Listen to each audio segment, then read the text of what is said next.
આજે મહામહિમ ઉપરાષ્ટ્રપતિ શ્રી જગદીપ ધનકરજી કેન્દ્રશાસિત પ્રદેશ દાદરા અને નગર હવેલી અને દમણ દીવના 3 દિવસીય મુલાકાતે દમણ પહોંચ્યા, જ્યાં દાદરા અને નગર હવેલી અને દમણ અને દીવ અને લક્ષદ્વીપના પ્રશાસક શ્રી પ્રફુલ્લભાઈ પટેલ, દમણ અને દીવના સાંસદ શ્રી ઉમેશભાઈ પટેલ દ્વારા તેમનું ભવ્ય સ્વાગત કરવામાં આવ્યું. ભારતના મહામહિમ ઉપરાષ્ટ્રપતિ શ્રી જગદીપ ધનકર દ્વારા જામપોર બીચ પર પ્રાણી સંગ્રહાલયનું ઉદ્ઘાટન કરવામાં આવ્યું હતું, જેમાં મોટાભાગના પક્ષીઓ વિદેશી છે અને આપણા રાજ્યમાં પ્રવાસીઓ માટે મુલાકાત લેવાની ખૂબ જ ઓછી તક હતી. આજે મહામહિમ ઉપરાષ્ટ્રપતિના આગમન પર તેમના દ્વારા આપણા રાજ્યમાં વિવિધ યોજનાઓનું ઉદ્ઘાટન કરવામાં આવશે.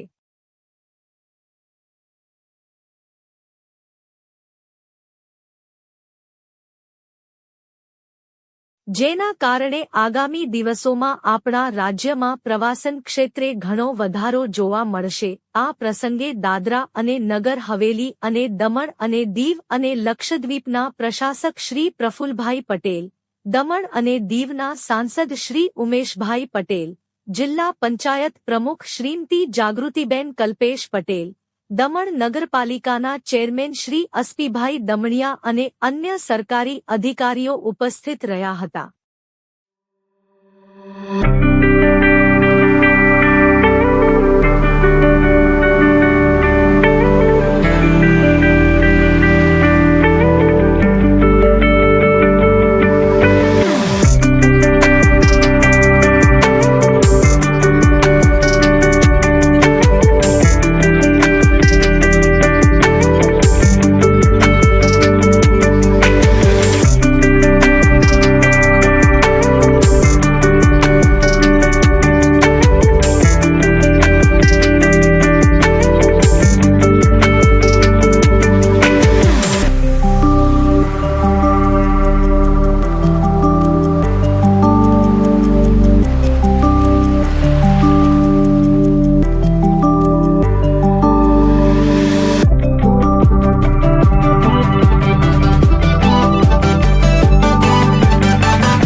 એક ખૂબ જ મોટી વાત કહેવાય કે આજે આપણા દેશના મહામહિમ ઉપરાષ્ટ્રપતિજી આપણા દમણ દીવની મુલાકાતે છે.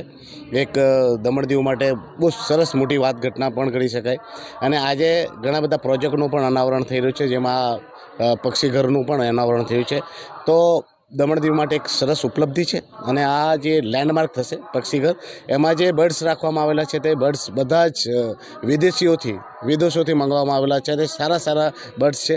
એને આપણે કહીએ ને તો બાળકો માટે જોવા માટે દમણમાં બહુ ઓછું વસ્તુ હતું, તેવામાં જે પક્ષીઘર બનાવવામાં આવ્યું છે એવું દમણ દીવ માટે એક માઇલસ્ટોન સાબિત થશે અને પ્રવાસનને ખૂબ જ ફાયદો થશે.